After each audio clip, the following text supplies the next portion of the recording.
بیان کر رہے تھے وہ بھول گئے, انہوں نے میری ایک بات رکھی نہیں. اب وہ اللہ جانتا ہے کہ کتنا مرتبہ ہوگا. جی دو سور پھونکے جائیں گے, جی 2 سور جو پھونکے جائیں گے. اب اس میں راوی نے ابھی اچھا وہی بات نا مجھ سے بڑھا کر بات نہیں کی جا سکتی نا حدیث کے بارے میں. اب جنہوں نے حدیث بیان کی وہ کہہ رہے ہیں میں بھول گیا کہ 40 کے دن کہا تھا, یہ 40 سال, اس لیے بس اتنا یاد ہے 40 کی مطلب انہوں نے اتنی لکھوا دی. اس کے آگے انہوں نے اپنے آپ سے اضافہ کرنے کی کوشش نہیں کی کیونکہ وہ بھول گئے تھے. لیکن یہی ہے کہ ایک سور سے دوسرے سور کا فاصلہ ہوگا. جب دوسرا سور پھونکا جائے گا ہم سب اللہ تعالیٰ کے آگے کھڑے ہوئے ہوں گے, سب کے سب اللہ کے سامنے ہوں گے. اور پھر اس وقت کیا ہوگا, اس وقت منظر قیامت کا پیش کیا جا رہا ہے کہ کچھ دن ہوں گے تو اس روز خوف سے کانپ رہے ہوں گے اور نگاہیں ان کی سہمی ہوئی ہوں گی. دل کا خوف سے یہ بھی ہے شاید جب پہلا سور پھونکا جائے گا تو جتنے جو جاندار زندہ ہوں گے وہ موت نہیں سو جائیں گے. جی ہاں یہی میں نے بتایا موت نہیں سو جائیں گے, پھر سو جائیں گے.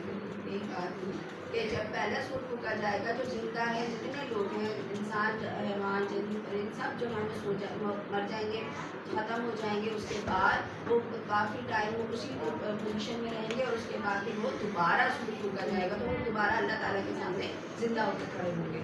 جو پہلے مر چکے تھے, جو اتنے سالوں سے ہم کہہ رہے ہیں اتنی صدیوں سے مر گئے ہیں, ان کا کیا, تو وہ سارے کے سارے اللہ کے سامنے قطار در قطار, جیسے کل تھا نا کہ فوج اللہ کے سامنے کھڑے ہوئے ہوں گے. انشاءاللہ وہ دوبارہ پھر اللہ کے سامنے کھڑے ہوئے ہوں گے. اور اس وقت کچھ دل ایسے ہوں گے جو اللہ کے خوف سے لرز رہے ہوں گے اور آنکھیں سہمی ہوئی ہوں گی. دل کی دھڑکن تیز ہو رہی ہوگی نا اس وقت, اور آنکھیں ہیں کہ اس وقت خوف ہوگا ان کی آنکھوں میں.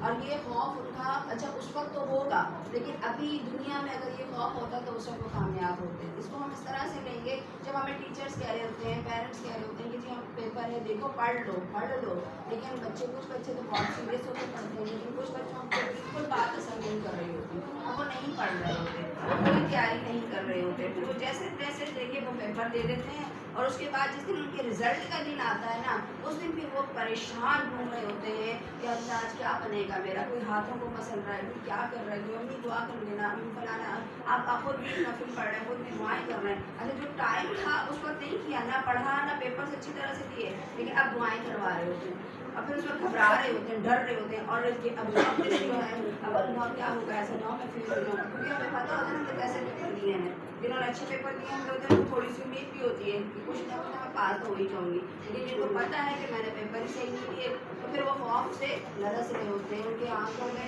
یہ خوف نظر آ رہا ہوتا ہے. کیونکہ وہ والا خوف ہوگا کہ ہم نے ساری زندگی اللہ کے اطاعت میں تو نہیں گزاری, نہیں ہے وہ ہمارے عمل کو بدلے گا. اس چیز پر جو ہے ہماری جو ہے پھر وہ کل ہم نے جنت اور دوزخ کی اتنی بات کی تھی, یہ ساری آیات اسی طرح کی ہے کہ ہماری جو ہے تربیت کے لیے ہے. یہ اس وقت بھی لوگوں کی تربیت کے لیے آئی تھی, ہماری بھی تربیت کے لیے.